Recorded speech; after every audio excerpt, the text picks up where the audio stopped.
بسم اللہ الرحمن الرحیم۔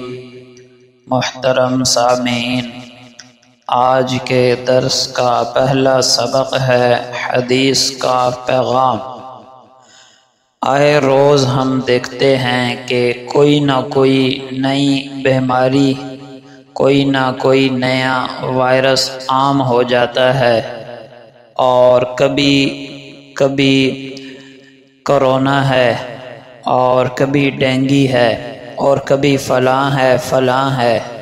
ایسی بیماریاں جن کا کبھی ہمارے باپ دادا نے نام بھی نہیں سنا ہوگا، اور اس میں سینکڑوں لوگ مبتلا ہوتے ہیں، موت کے گھاٹ بھی اترتے ہیں۔ لیکن یہ بیماریاں پھیلتی کیوں ہیں؟ اس قسم کے عذاب ہم پر مسلط کیوں ہوتے ہیں؟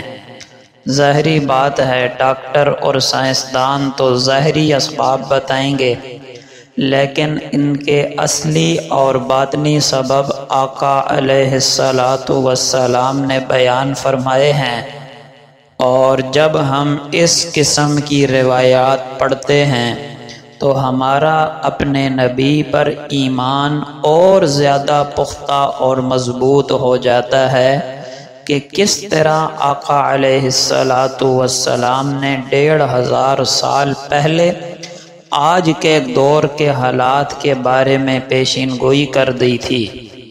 رسول اللہ صلی اللہ علیہ وسلم کا پاک ارشاد ہے، جب بھی کسی قوم میں بے حیائی عام ہو جائے اور لوگ بے حیائی کا ارتکاب اعلانیہ کرنے لگیں تو ان میں طاعون اور ایسی بیماریاں پھیل جاتی ہیں جو ان کے آباء و اجداد کے زمانہ میں نہ تھیں۔ یہ روایت ابن ماجہ میں موجود ہے۔ یہ ہے جی نئے وائرسوں کے پھیلنے کا اصل سبب، بے حیائی، جو بدقسمتی سے اس وقت ہمارے معاشروں میں سر چڑھ کر بول رہی ہے، اور ہر آنے والا دن پچھلے سے زیادہ ہی گندا ہوتا جا رہا ہے۔ پہلے جن برائیوں کو چھپ کر کیا جاتا تھا اب علل اعلان کیا جاتا ہے۔ لڑکا لڑکی کی ناجائز دوستیاں علل اعلان ہیں، اللہ بچائے۔ دوست آپس میں بیٹھ کر بڑے فخر سے بتاتے ہیں کہ میری فلاں لڑکی سے دوستی ہے، لڑکیاں بتاتی ہیں میری فلاں سے دوستی ہے۔ اور ہوٹلوں میں، پارکوں میں، بس سٹاپوں پر کس طرح بے حیائی کا ماحول ہوتا ہے۔ اس بے حیائی کی وجہ سے ایسی بیماریاں پھیلتی ہیں جو پہلے نہیں تھیں، اور یہ بتانے والی ہستی وہ ہیں جن کی زبان سے جھوٹ کا شائبہ بھی نہیں ہو سکتا۔ آج کا دوسرا سبق ہے ایک اہم عمل۔ رسول اللہ صلی اللہ علیہ وسلم نے ارشاد فرمایا، جب تم مغرب کی نماز سے فارغ ہو جاؤ تو 7 مرتبہ یہ دعا پڑھ لیا کرو، اللہم اجرنی من النار، اے اللہ مجھ کو دوزخ کی آگ سے محفوظ فرما۔ جب تم اس دعا کو پڑھ لو گے اور پھر اسی رات تمہاری موت آ جائے تو دوزخ سے محفوظ رہو گے۔ اور اگر اس دعا کو 7 مرتبہ فجر کی نماز کے بعد بھی پڑھ لو اور اسی دن تمہاری موت آ جائے تو دوزخ سے محفوظ رہو گے۔ یہ روایت ابو داؤد شریف میں موجود ہے۔ کتنا آسان سا عمل اللہ کے نبی علیہ السلام نے بتا دیا، اور کتنی بڑی فضیلت اور فائدہ ہے۔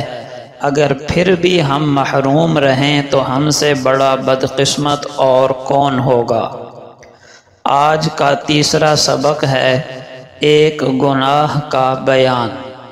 رسول اللہ صلی اللہ علیہ وسلم کا پاک ارشاد ہے، کبیرہ گناہوں میں سے ایک بڑا گناہ یہ ہے کہ کوئی شخص اپنے والدین کو گالی دے، اپنے والدین پر لعن طعن کرے۔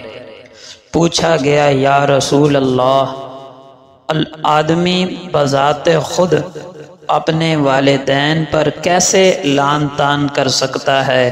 آپ صلی اللہ علیہ وسلم نے جواب دیا، جب کوئی شخص دوسرے کے والدین کو گالی دے گا تو دوسرا شخص بھی جواب میں اس کے والد اور والدہ کو گالی دے گا، تو گویا کہ یہ پہلا شخص خود اپنے والدین کو گالی دلوانے کا سبب بنا۔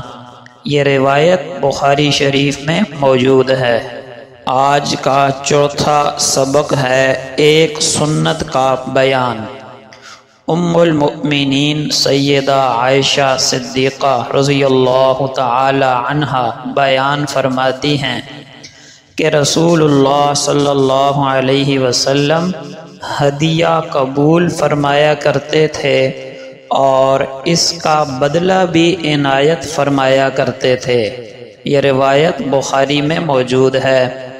تو اگر ہمیں کوئی گفٹ دے، ہدیہ دے، تو اس کا انکار نہیں کرنا چاہیے، الا یہ کہ آپ کو غالب گمان یا یقین ہو کہ یہ ہدیہ مجھے دیا جا رہا ہے، یہ رشوت کی مد میں ہے یا یہ حرام پیسے سے ہے، تو اب انکار کرنا پڑے گا تاکہ سامنے والے کو اپنی اصلاح کی فکر ہو، ورنہ عام حالات میں کسی کے ہدیے کو، گفٹ کو ریجیکٹ کرنا جائز نہیں ہے۔ اور اس سے ہمیں یہ بھی پتہ چلا کہ ہدیے کا بدلہ بھی دینا چاہیے۔ ضروری نہیں ہے کہ بدلے میں آپ بھی اس کو کوئی چیز دیں، اگر دے دیں تو اچھی بات ہے، نہ دیں تو صرف اتنا کہہ دینا بھی کافی ہے، جزاک اللہ خیرا، کہ اللہ پاک آپ کو اس کا بہترین بدلہ عطا کرے۔ یہ دعا دے دینا بھی گویا کہ ہدیے کا بدلہ دے دینا ہے۔ آج کا پانچواں اور آخری سبق ہے ایک فقہی مسئلے کا بیان۔ وضو کے درمیان پاؤں دھوتے وقت، وضو کے دوران پاؤں دھوتے وقت ایڑیوں کو رگڑ کے دھونا چاہیے۔ خاص طور پر سردی کے موسم میں اس کا بہت زیادہ خیال رکھنا چاہیے۔ حضرت عائشہ رضی اللہ عنہا فرماتی ہیں کہ رسول اللہ صلی اللہ علیہ وسلم وضو فرماتے تو انگلیوں کا خلال فرماتے، ایڑیوں کو رگڑتے اور یہ ارشاد فرمایا کرتے تھے، لوگو انگلیوں کا خلال کیا کرو، اللہ ان کے درمیان جہنم کی آگ داخل نہیں کرے گا۔ آج کا درس مکمل ہوا۔ وآخر دعوانا ان الحمد للہ رب العالمین۔